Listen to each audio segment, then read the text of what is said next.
If you guys are looking for any cheap and reliable coins, check out MMOPO.com. Use the code PINGU at checkout to get 8% off. Guys, welcome to Season 3, Episode number 8 of the Derby Current Live. And to start with this episode, we do have the game against Manchester City. If we do win this game, we can potentially go into second, and we'll only be a point away from Brighton, obviously depending on what their game does happen as well. So yeah, it's a really big game to kick off this episode, and we do actually play Brighton as well in this episode, so there's a slim chance if we do beat both of these teams, we can go top of the table, of course. So a really big episode. So we're going to be using our first team, I think, for this Manchester City game. We'll see what the situation is against Benfica, but I would like to focus, get our first team against Brighton as well. So we might have to look to play a second team against Benfica away from home. So there's a chance we may drop points in that game. So I don't know. We'll have to wait and see what the fitness situation looks like after this Manchester City game. But yeah, we'll finish off the month of November in this episode. Then we'll be moving into a really, I don't think I've ever seen December this packed ever before. We'll be playing Liverpool, Inter, Southampton and Leicester in that next episode. Then the episode after that will be finishing off December, and then we'll be in the January transfer window where we've got about 35 million to spend. So make sure you do leave some suggestions down below. The position that I did recommend, I think, in the last episode was probably a left back, just because overall everyone's above at least like 81 rated in every other position, and Max Lowe's kind of hit his absolute maximum in terms of potential, it looks like, anyway, from what the development plan's telling me. Anyway, it's going to take another 56 weeks for him to get to 80 rated, so we kind of want to get somebody in that position to increase the team, and obviously just look to loan out Gulam. So what we'll actually do is loan list Gulam now, and then we can obviously get some bids in now, and then as soon as January does start, we can get that new left back in. So yeah, hopefully we can get off to a really good start in this episode against Manchester City, but then again, it is Manchester City, so it's going to be super difficult. I think like the combination of Burden, Bakayoko, Lema coming into the team, I just think we're really much better defensively. Same with Handanovic in goal. So yeah, I'm really happy with the squad at the minute. Obviously that left back position's the only kind of weakness. It's not too much of an issue, but I think obviously compared to Lema, I think somebody towards Lema's rating would just make this defence that next quality, and going into the Champions League group knockout stage, it will help us a lot. Here we are then at the Etihad. It is a rainy game, and that does add a little bit of difficulty to this. I must say, like, playing in the rain is much more difficult, because obviously just passes aren't as quick and players don't run as quickly, but the computers still kind of have their same, I don't know, it doesn't really affect the computer, but obviously it affects me. But yeah, looking at the Manchester City team, they do have Edison in goal, then Benjamin Mendy, Laporte, Ruben Diaz and Cancelo. Then they've got Rodri, Foden, who was suggested in the last episode, I think, maybe the episode before this actually, as a potential player. And obviously we do have Mason Mount at the minute, and they're pretty much like for like, so we'll have a look and see what Foden's rating is. Obviously we have Sibley and Lawrence as backup cams at the minute, but we'll have to wait and see what does happen. Maybe we sell some players in January, and we'll have to wait and see. But yeah, Raheem Sterling, Harry Kane and Bernardo Silva as the front three. It would be interesting to see if, like, what happens with Manchester City in the striker department, because obviously Aguero's towards the 32-33 age mark, and Gabriel Jesus isn't exactly the, I don't know, he's obviously not as good as Aguero, so it'll be interesting to see who City do sign, and if Spurs do fail to win anything, Kane may look to move there.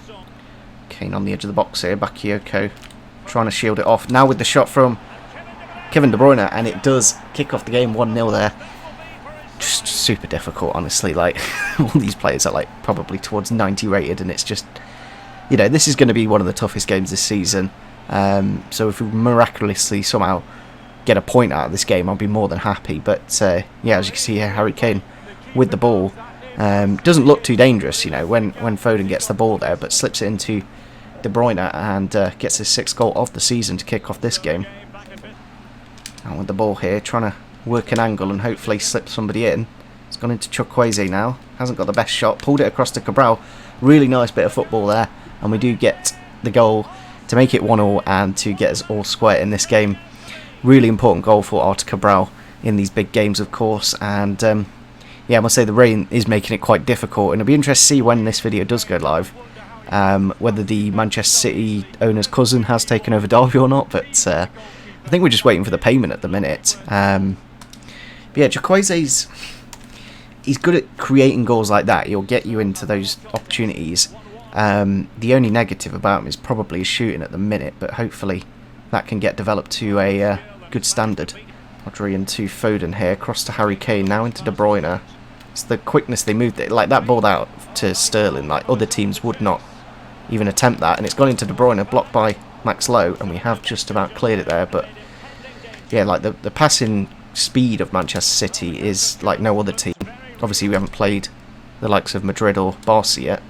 Half time against City then, it is currently 1-1, and yeah, it's one of them games that are, you know, pretty even. We're not, I'd say it's towards Manchester City's favour at the minute, but things can change in literally one attack for us.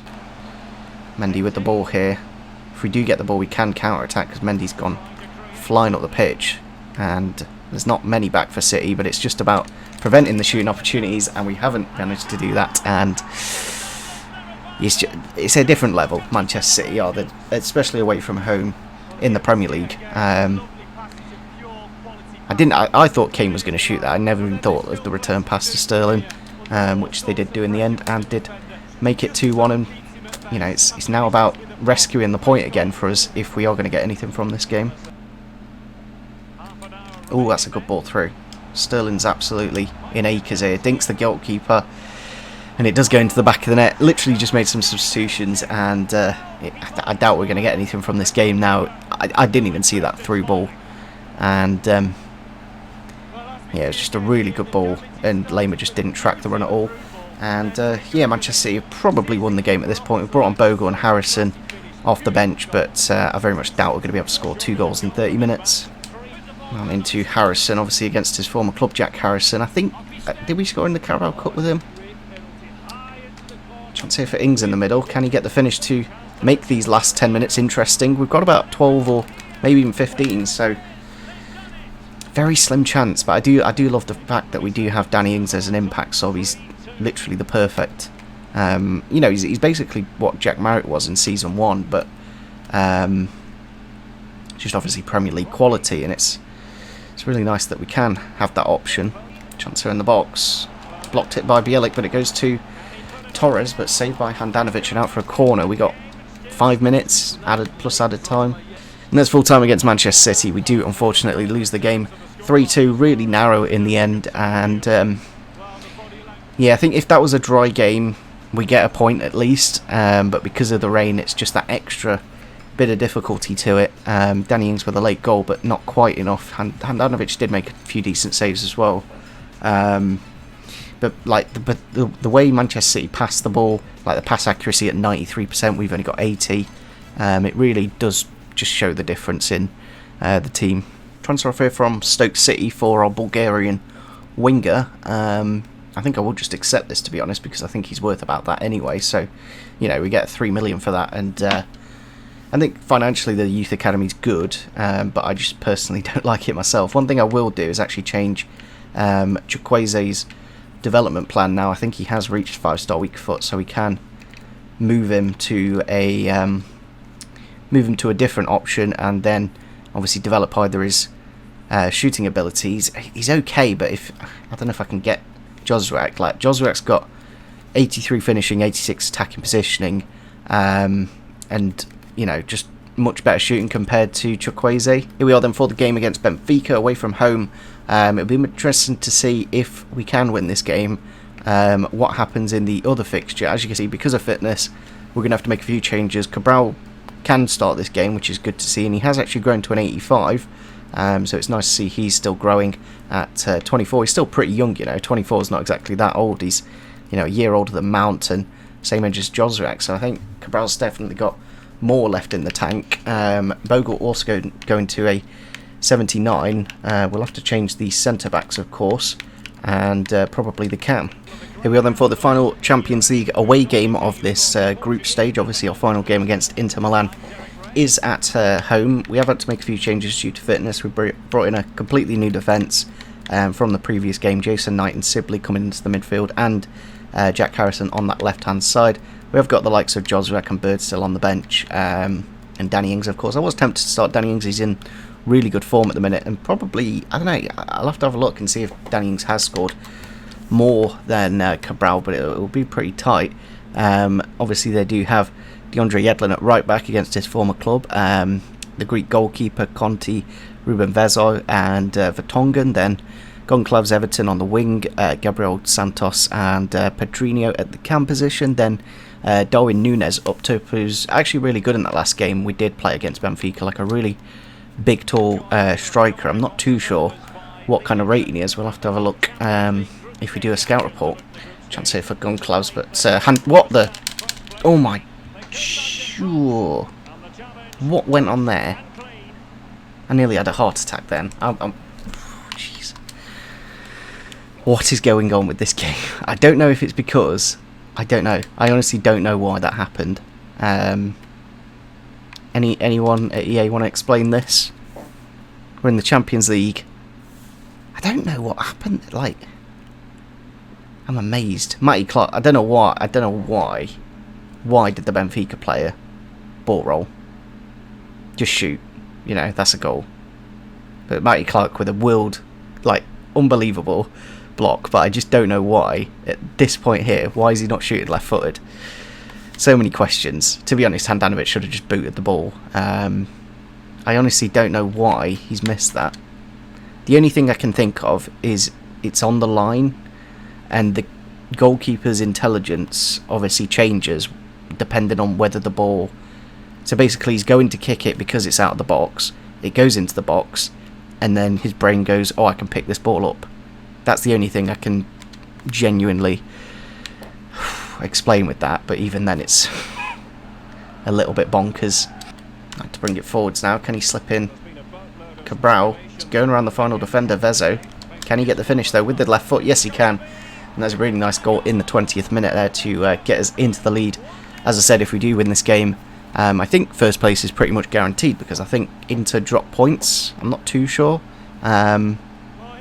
Against us, of course, but yeah, really good left foot on Cabral, obviously with that 5-star weak foot that you can use this year. I'm not too sure how many goals he's got. 3 goals in the Champions League, and he's probably got... I'd probably say Danny Ings has probably got more goals this season, but we'll have a look after this game.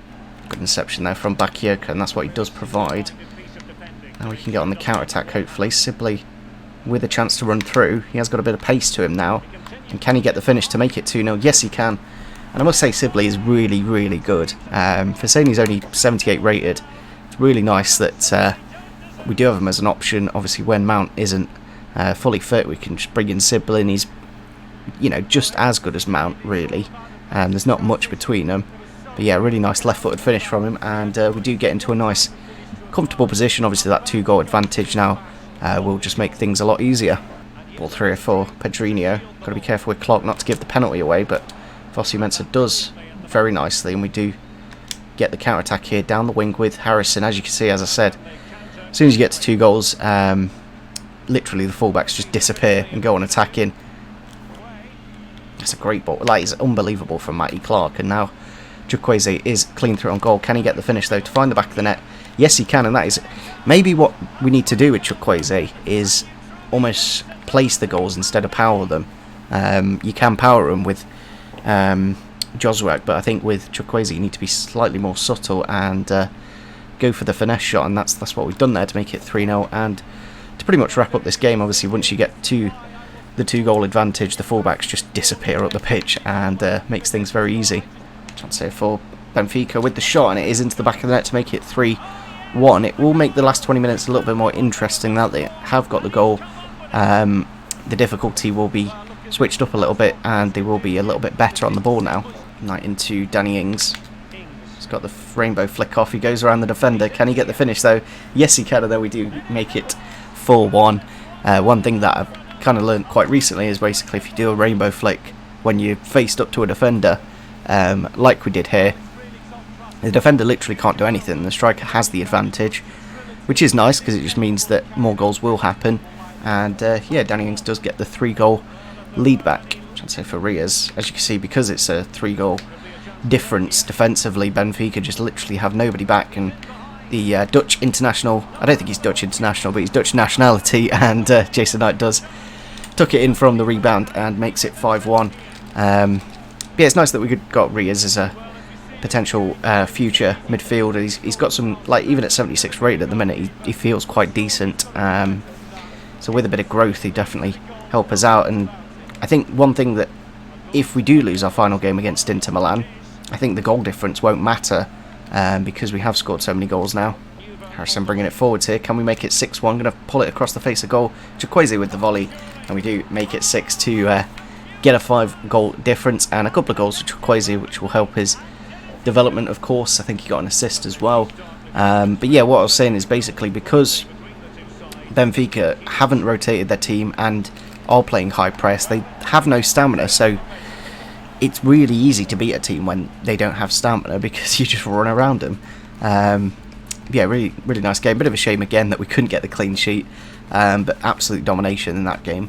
So interestingly, we go all the way down to 6th in the Premier League after that loss against Manchester City, so it does show how tight it is at the minute. And yeah, we do play top of the table Brighton next. Oh no, they have moved to 2nd by a point. I think they did lose their last game, so hopefully we can use our momentum. Obviously, it would have been nice if we did win against Manchester City. We would have been on 28 and 1 point off the top of the table, but if we do win this game, we can go back into the top 3, of course, so that's something we can look forward to and hopefully do.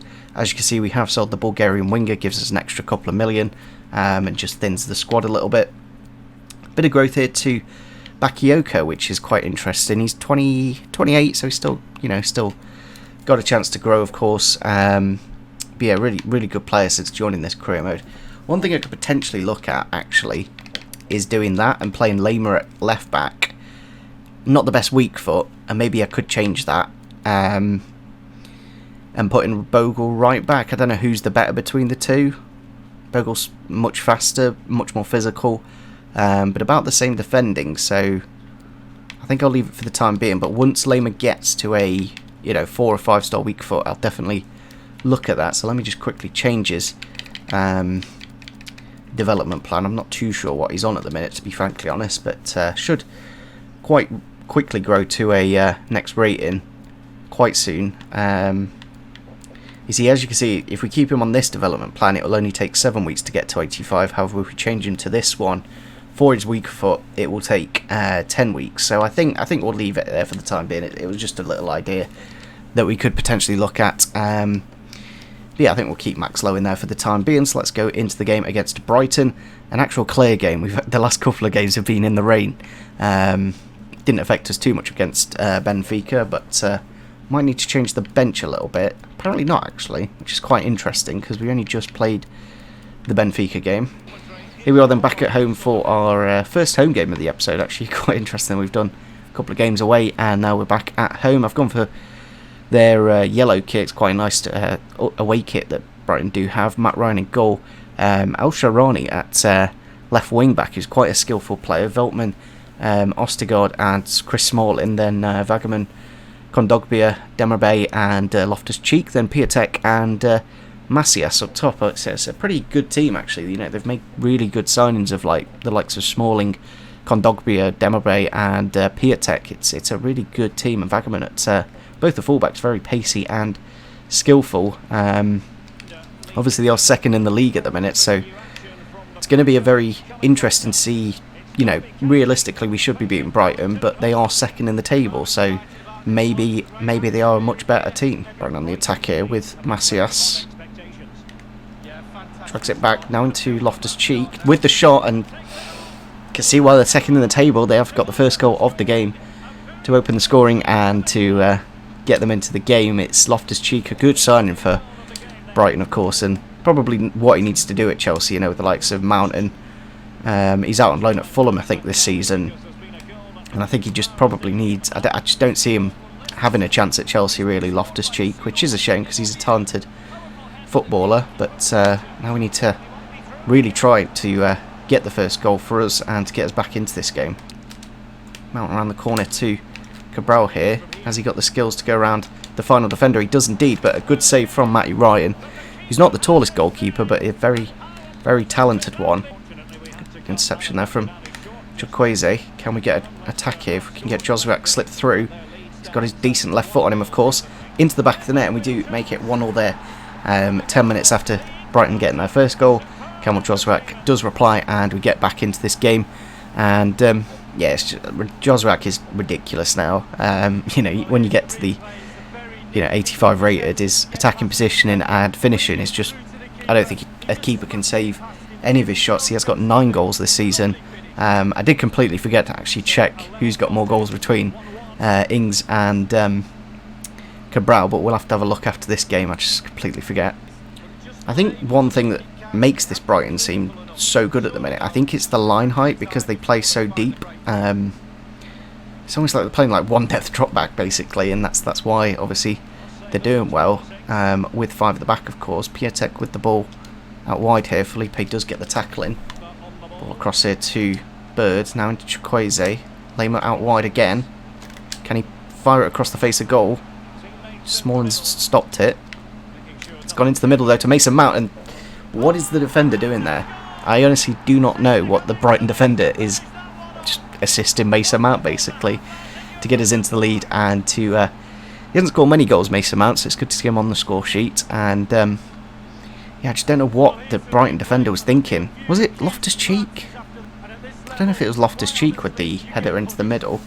I'll have a look and see, because it's just a bit odd, you know, just literally Smalling gets the block in to stop Cabral from scoring there, but then the ball comes down, and it is, I think it is Ruben Loftus-Cheek, isn't it? Yeah, it is. What is the attacking midfielder doing here? And assisting his former maybe he's forgotten what team he plays for. Maybe he's thinking back to the heyday when he was at Chelsea with Mason Mount. Out with the ball, slips it out to Cabral. Can we get a 2-goal advantage to end off this first half? He does really nicely to go around Smalling there, and we do get the goal in the final seconds of the first half to get Cabral the goal and to get us into that 2-goal advantage, which makes things a much more easier thing now. I don't know if it's the 5 at the back that Brighton are playing, but just there's gaps between the wing back and the outside centre back. So we have got his 6th goal of the Premier League campaign. It'll be interesting to see if we can beat his 39 goals from last season. But obviously now that we do have Champions League, some of the goals will go into that competition. Brighton on the attack here to start the second half. Good tackle though from Philippe. Now to Joswiak. Can we get the counter-attack going? Slip it into Joswiak's path, and he is in absolute acres, and it's probably going to be 4-1, and should have been 4-1. Probably should have finessed it. I don't know why I went for the near post. Basically, I'm used to playing Ultimate Team and people doing goalkeeper movement to basically stop the finesse shot there, so I just go for the near post, and yeah, unfortunately do miss the target there, whereas I should just finesse it on career mode, because obviously there's no people doing goalkeeper movement. Then we go full time against Brighton. It is a 3-1 victory against second in the league, and that means we do move up to third, I believe, and yeah, it gets us back into those Champions League spaces, hopefully, depending on what other scorelines happen. Matty Ryan actually was a really good goalkeeper this game, making a number of saves to keep it to where it was. As you can see, Brighton had 1 shot on target and scored it, whereas we had 10 and scored 3. So with that win, we actually only go up to 5th in the table, which is quite interesting and just shows how competitive, obviously, that top 3 now kind of looking a little bit more familiar with Manchester City, Man United and Liverpool. We're only a point off Brighton now, obviously just closing that gap a little bit, but you know, if we drop a few points we can go all the way down to Leicester City in 8th, so need to be careful. Obviously next game is against Newcastle, who are down in 10th. So one thing I do want to actually check is whether we've basically guaranteed top spot in the Champions League. I was just thinking about it, and I don't know if we've got the points over Inter Milan now. So if Inter win, it'll be down to goal difference basically, and it's currently quite a big goal difference of 6. So as long as we don't lose by 5 goals to nil in that, as long as we can lose 5 goals to nil in that Inter Milan game, and still advance in the top position. So I'm almost tempted to potentially think about playing a second team against Inter in that next game, especially with the congestion of fixtures. We've got Liverpool after this game, and then the Inter game. Maybe give the first team a bit of a rest and put them in against Southampton, because we've pretty much guaranteed going through, haven't we? So I don't see us losing out that top position. One thing I did want to check is actually who the top goal scorer is this season, because I literally do not have a clue. So let's have a look and see whether it is Danny Ings or Cabral. And it is actually Danny Ings. He's got 15 goals in 23 games. However, Cabral's played a lot less. I don't quite understand why that is, because I feel like Cabral plays just as many. In terms of goal to game ratio, Cabral is much better. But in terms of actually top goal scorer, it is Danny Ings with the 15 goals, 8 in the Premier League and 5 in the Champions League. I just don't quite understand why Cabral was only, I don't know. Yeah, Kamal Joswiak with 14 goals, really gone up to that next level. Like the last couple of seasons, not really scored too many goals, but this season definitely contributing the amount that I do want. Chukwueze with 4 goals as well, same with Mason Mount with 7 assists. We will check and see who the top assister is. It is actually Max Bird, all the way back at CDM. And it's a bit, I don't know if it's because of the second team and the first team situation. It seems like the second team is playing more than the first team. But obviously those first team games are more important. So I kind of, it's keeping everyone happy and growing. So I guess it's not too much of a concern. Here we are at St James's Park for our final game of the episode. It's a nice evening fixture in the floodlights, so no concern about any shadows. We've had to make a few changes due to fitness. We've brought in completely new defence. I've actually tried Lema at the left back position. He can do a job there, so hopefully we'll wait and see whether it does work or not. I think 3-star weak foot's still perfectly fine. And yeah, Bogle at the right back position, then Bakayoko and Knight together. Gray and Harrison coming into that winger position, and yeah, hopefully it's enough to beat this Newcastle team. They are playing I think it was a 5-4-1, yeah. And for some reason, Briel Mbolo's playing centre mid. Christian Atsu's probably not that great, he's only around 74, 75 rated. So it's not a great Newcastle team. Obviously, Gillespie in goal as well. No Dubravka, back three of Dummett, Cody and Garcia. It's not a great Newcastle team, to be honest, but they are playing on 5 at the back, so we'll have to wait and see how we do to break them down. But obviously against Brighton, who also played a 5 at the back, we found it quite easy to score. Knight into Cabral here, got to slip it across now to Mount. I must say they are defending quite well in these first 25 minutes. It's just about finding the breakthrough and getting the first goal, of course. Mount's on the edge with the finesse shot, but saved by the goalkeeper. Not with the ball here. Chance to bring it forwards. Inside now to Cabral. Can he go around the defender? Dummett, I think he has. Now with the shot into the back of the net. And we do find the breakthrough in the 30th minute. They've done quite well so far, Newcastle defensively. But Otto Cabral with that 99 shot power pretty much. As soon as he hits them hard, he's going to find the back of the net. And it's a really good goal. It's just trying to turn the defender quick enough to get past him. And yeah, with Gillespie in goal, it's going to be quite an easy game in comparison to Dubravka. I'm not too sure why he's not playing. Chance here for Cabral in the box. With the shot and into the back of the net, we do get the second goal, and that does pretty much wrap up this game now. Newcastle going forwards are pretty poor, with the 1 striker and 5 at the back and 4 in midfield. It's not too much of an issue, so we're going to bring on Louis Sibley and rest up a few players for the next game against Liverpool. All ball in the middle here. Chance for Newcastle, and we do lose the clean sheet in the final minute from a set piece. It's like they know. It's like the game goes, or with the 90th minute, just score a goal here. Make things a bit interesting. Good header though from Murphy to flick it on, and then Dummett. Maybe Handanovic could have done a bit better, but literally the second I kick this off, that'll be full time any second now. So we're 2 minutes into the added time, and we've got about nearly 6 minutes. And there we go, finally the whistle does blow. 4 minutes over the 2 minutes added time, but nevertheless we do get the 3 points, and that's all I really wanted from this game. Bit of a shame we couldn't keep the clean sheet. As always, we do just lose it in the last minute. I think we lost it against Palace in the last episode, and we've done it again, so a little bit frustrating. So with that win against Newcastle, we do move second in the Premier League, and our next opponents are Liverpool, so it doesn't get much easier than that. And I think it is away from home. No, it is actually. We're at home, so we should have a slight advantage. We did beat them 4-0 in the Carabao Cup in the previous episode, I believe it was. So we've only just beat them. But yeah, we're 3 points off the top of the table. Obviously, it would be nice to win the Premier League this season, and then we could potentially move on to another career mode once we have won either the Prem or the Champions League. So yeah, I don't know if you guys would be interested in seeing another career mode with a different team or not, but yeah, if you want to leave some suggestions down below, it'd be nice to know what you guys would like to see in terms of a career mode, maybe like a long one with a League 2 team, or a bit of a shorter one with maybe a more established team and maybe a different country. So yeah, next episode is against Liverpool. Then we got Inter Milan, Southampton, and the Leicester City quarter-final in the Carabao Cup.